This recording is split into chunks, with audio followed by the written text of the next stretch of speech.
It seems like Uncle is paying a visit, and soon our Saiyans may be shouting, "Uncle! Uncle!" Hey guys, MasakoX here. This week is pretty special. Why? Well, this week is Frieza week! Summer is here and things are getting warmer, so let's chill out with some what-ifs and discussions that are associated with this iconic and bizarrely mysterious clan of peoples, which are both intimidating, but also gracious, and they certainly do like their tipple. We are kicking things off with the continuation of the story that had seen Frieza, post-Dragon Ball Super Broly, getting all broody and wishing to carry on his father's legacy in some way. However, instead of just plucking a random Iceling custom character from Xenoverse to talk about or anything like that, we are getting our inspiration from the annals of Toriyama's own side projects of the past, Neko Margin Z. We got a glimpse of what Frieza's offspring might look like, and from there, Haverok and I have rolled with things and made him into something part of the Dragon Ball Super story, or technically more like End of Z in a way. This is the tale of what might happen if Freezy Pop had a little boy. Kuriza, the son of Frieza from Neko Margin Z, may have been creepy, but he was a much more interesting being than his father. He wasn't as maniacal as his father at that age, and yet he could attain a final form much faster. Either way, he was a curious thing, so we decided to slot him in quite nicely around the time after the Dragon Ball Super Broly movie had concluded, to where Frieza's newfound maturity had started to catch up with him. Now wishing to have a son to carry on his mission in some way, he instigated the creation of Kuriza, but instead of just making him learn the same things that he had learned before, he chose to actually deploy another tactic, involve the Saiyans in some way, get under their skin, having found sort of respect towards them and even admiring their pure strength. But this is Frieza, remember? He wants to get some intel. In the last part, it was becoming quite clear that despite Frieza's intention of making his son into a perfect example of how Frieza had grown, it turns out that things were going more the way of the Dragon Team. Kuriza was slowly developing into something like a good boy, a little rough around the edges, and he doesn't really learn people's names, but if you can impress Chi-Chi with your manners, then you must be doing something right. Vegeta, who had been extremely wary of letting anyone near Frieza's boy, especially his daughter, was slowly starting to let go of the reins a little bit, and was even proud of Bulla for somehow learning the final flash suddenly, albeit a little small, but nevertheless, being around Kuriza had something to do with it, and she was proving to be quite strong. Maybe the sprog of Frieza wasn't the worst after all. We also had a little trip to an off-world where the elder of Frieza had been locked away and only brought to life by some bumbling miscreants. It seems that there might be more family members visiting Earth perhaps. Let's resume. It's been some time since the last chapter and things have changed quite a bit. Kuriza's stay on Earth was getting longer and longer than had been anticipated. Much more so. Everyone concerned, including himself, thought that this would be just a temporary situation, but not so. Frieza had sort of forgotten about him, or at the very least, he hadn't felt the need to come back and check, being a helicopter parent or anything like that. Was he resentful about this, being abandoned by his father seemingly? At first, yes, he was a little sore, but things were changing rather quickly. It seems that, thanks to a little bit of patience, as well as being allowed to play with his new half-Saiyan friends, Bulla and Pan some more, Kuriza is turning out to be a pretty civil child. Granted, Frieza's personality when around people he respects and acknowledges is civil already, but this iteration of said persona seems to be much more sincere than his papa. When he's entertained, he's pretty obedient to his elders and caretakers, even going so far as to a point that he even helps Miss Human Woman, that's Chi-Chi by the way, do the dishes and help with other chores without even being asked. Not gonna lie, Chi-Chi is completely enamored with this one. If only my husband was so proactive. Yes, father did say he was quite easily distracted. He also likes it whenever Gohan stops by to provide some makeshift classes for him and read to the young'uns about Earth's history. All sorts of topics are covered, and the trio are surprisingly receptive. Pan is, of course, because it's her daddy talking. Bulla, because she's basically her mother and soaks up information like a sponge. And as for Kuriza, he just likes to be involved in some way and show that he's trying to be a good boy and not cause any trouble. You know, monkey pal, he says one time to Bulla, your planet Earth is not as boring as I thought. When I got here, I wanted my father to just blow it up and we go away. I didn't see the point of this place when I got here, but now I don't want that to happen anymore. I like it here. Now Bulla, not fully understanding Kuriza's initial thoughts, because remember, she's only 5, just laughs. Oh, that's nice of you to say. I'm glad you're here. You're fun and pretty strong. Kuriza blushes a little bit and thanks Bulla for the compliment. It still felt weird though for these monkeys to cause him to feel such emotions, but yeah, it was a good kind of weird. Even Vegeta was starting to come around to him. Whenever he is there to provide supervision, Kuriza does his very best to be extra attentive and compliant, which leaves the prince pretty bemused. The little worm had started to respond to his commands readily, without question. This is uncanny, as well as surreal. Now, you would think that Vegeta would appreciate being shown some respect, but actually, it's not as easy as that. The prince actually hates this. This is way too easy, and far too weird for him to just accept. All of this sucking up by Kuriza is forcing Vegeta to think back to his past. What might have been? Things could have been so different if the right environment for Frieza had been fostered. About how Frieza could have turned out if he was raised by some decent people and not his sleazy businessman-like sneaky father who just wanted a successor and a vessel for pure carnage. What if? One day, Kuriza has plucked up enough courage to approach Vegeta on his own, which takes the Saiyan by surprise. Mr. Vegeta Monkey, sir? What do you want, freak? Kuriza had long since tuned out the slurs. I mean, to him, that was just how Vegeta talked. The son of Frieza looks at his feet, unsure how to phrase what he wants to say. I wanted to ask you something. Bulla told me something about something you can do. I do a lot of things. Be more specific. It was something called Super Saiyan? What about it? Could you show me, please? That was unexpected.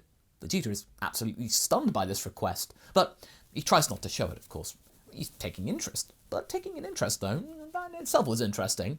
It's nothing special these days. Why are you even asking me? You can ask Kakarot or one of his kids to show you. Why bother me? Kuriza gazes a little at the prince and blushes. Yes, I could do, but they aren't as cool as you. Okay, this was harder to conceal for the prince. Vegeta felt that his heart had just skipped a beat. He was cool? Well, I mean, of course, he knew he was cool, but to hear it coming out of the mouth of someone spawned from his greatest enemy? Well, it's safe to say that he is very unsure what to think about this. I guess I could show you. Just this once! I'm not some kind of dancing monkey for your entertainment. No, you're a fighting monkey. Vegeta really needs to teach this brat actual names someday. And so, Vegeta decides to show Kuriza the transformations that Super Saiyans possess, going all the way up to Super Saiyan Blue Evolution, what we know as of now to be the highest transformation. He then decides to regale Kuriza with everything he knows about the Super Saiyan legend, to see how his interpretation differs from Frieza's, if he even bothered to tell his son about them. To his surprise, again, the squirt seems to be genuinely awestruck. He is hanging on his every word and amazed with how cool it all sounded. He is very eager to listen. Vegeta keeps it together, but only just. If only Trunks was like this when he was younger, it would have been so much easier. Kuriza then chooses to share stuff about himself. We can transform too, but we don't have any cool legends for that. We just sort of do it, you know? Well, trust me, legends can sometimes be not all that they're cracked up to be. As Vegeta's barriers are starting to slowly break down, Chi-Chi and Goku are looking at this all from afar. Well, I never expected this. Vegeta being nice to him? Aren't they precious? That one is a gem. You could learn a thing or two from him, Goku. Chi-Chi grins. Goku nods, not actually understanding the indirect backhand that his wife was aiming at him. He keeps looking at Kuriza. One thing's for sure. I can't wait to see the day when this one becomes the new leader of the Frieza Force. Maybe they'll turn out to be better, like the Galactic Patrol or even the Pride Troopers. Chi-Chi rolls her eyes. Well, hopefully he won't turn out like Jocko. We don't need more layabouts in that patrol. Meanwhile, time has also passed on Cold Planet 720. Dilbury and Prune, the two Frieza mooks who had unearthed Cooler from his slumber in the last chapter, are far too weak to train with their new leader, Lord Cooler, directly. It was very apparent from the very first session. Cooler had just whipped his tail on the ground casually and it sent them flying. Was this really what his brother's men had become? This will be too easy. But at the very least, the weakling pair watch as Cooler and his armoured squadron are training themselves up, increasing the tyrant's power with each passing day. While they were forced into submission, Lord Cooler doesn't terrorize them or anything. He's much less fickle than Lord Frieza. He at least respects these two for bringing such an opportunity to his front door. "That's enough for today, Souser," says Cooler, spotting a gold aura starting to form around himself. "I think I've almost figured it out. I knew it. If my brother can do it, then so can I." Souser is getting excited with this revelation. "So, Monsieur Cooler, you'll be able to challenge your brother soon, I see?" "Not so fast, my overly eager friend. We cannot just be as good as my brother right now. We have to be better. Far better. You two."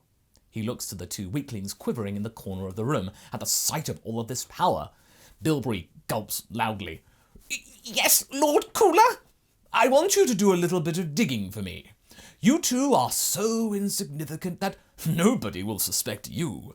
Go gather some intel as to the whereabouts of my brother, and then let me know if his brat is still on Earth. I would very much like to introduce myself to my nephew." The two Frieza Force minions gulp and look at each other, but they decide to obey.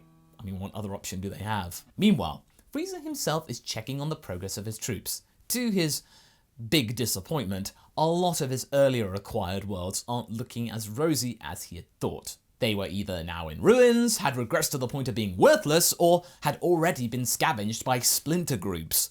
One thing is for certain, Sorbet had not done a good job in maintaining his empire while he was away. He had barely been able to keep the core element of it going, actually. Merely surviving for Frieza wasn't good enough. He also notices a sudden absence of any reports from Bilberry or Prune. He has 2 scouts. What a surprise! More disappointment! Do I have to now deal with deserters? I swear, those new minions are nothing like what my minions used to be. Oh, Sorbet, you are so inadequate. Maybe you should check on Kuriza, my lord. Take your mind off of the stresses of ruling your born-again empire, Berry Blue suggests. Frieza scoffs at this suggestion. As much as I appreciate the welfare check on my boy, Berry Blue, it is not necessary. My son is intelligent enough to learn how to take care of himself. Besides, I'm sure he doesn't need me getting in the way of his mission. I bet right now he is well into infiltrating the Saiyans and getting some good intel for me. When he returns, I will be ready to bring down those monkeys for good. Or, you know, Berry Blue smirks, he could have a normal upbringing. What is that supposed to mean? This is normal. Father did this with me all the time, and I turned out all right. Oh, yes, my lord. You turned out great. Days and weeks pass, and while Kuriza continues to miss his father, he doesn't have much time to dwell on this too much. His new companions are giving him more than enough stuff to do, so he's pretty entertained. At some point, Bulma took him and the girls on a trip around the world, so the young Frost Demon could actually appreciate Earth firsthand even more. And while he still tries to rule over every new person that he meets, he assures them that he's going to be a benevolent ruler when he grows up. If they obey, of course. Nowadays, the Dragon team are not afraid to turn their back on the kid, and likewise, Kuriza feels comfortable around them. He still hasn't bothered to learn their names at all, but Krillin can somehow get used to being called Mr. Baldy No-Nose. He had worse back at the monastery when he was a kid, especially since there is no Frieza-esque venom in Kuriza's words. It's all harmless. But one day, when the kids were playing around Mount Paozu, they witnessed a vessel landing. Oh, father's back! Kuriza seems excited by this, and Buller and Pan decide to accompany him. Vegeta and Goku chase after them as well, not sure what's going on. They can trust Kuriza now, but his father? That's a whole other ballgame. But, to their surprise, it's not Frieza. It's a different person who comes out of the ship. He looks similar to Frieza, but he's slightly cooler, Vegeta mutters. He's Frieza's older brother. I thought he was decommissioned ages ago. That's right, Prince Vegeta. Cooler gives Vegeta a polite bow. I've spent some time chilling out in a cryo-sleep capsule. Seems that I've missed out on a lot. What are you doing here? Oh, nothing bad. I just happened to learn that I've become an uncle. I merely wish to say hello. Kuriza looks at Vegeta, puzzled. That's right, little one. I'm your uncle, and I can take care of you now. My brother was sure that I had perished ages ago, but now we can be a family again. He'll be so happy to see us hanging out together. The Saiyans aren't buying this one bit. Kuriza was left under our care, Cooler. You needn't worry. Goku's eyes narrow. Oh please, you two really think that his egomaniacal father would actually come back for him? I have no quarrel with you Saiyans. All I want is to look after my nephew. I want to stay here. I know. Change is hard for a youngling such as yourself, but do not be afraid. I can teach you how to transform even more. Show you how to be a powerful member of our race. You heard the kid. He doesn't want to go with you. Cooler takes a deep sigh. I sincerely hope that it wouldn't have come to this. Oh well. And so, Cooler powers up, and him and his squadron charge at Goku and Vegeta, with Kuriza and the girls watching in terror. And that's where we're going to be leaving things for right now. So what do you guys think? Can Vegeta and Goku beat him? Does he have an ace up his sleeve? Leave a comment below, and let's get this discussion going. And I shall see you in the next video. Catch you later!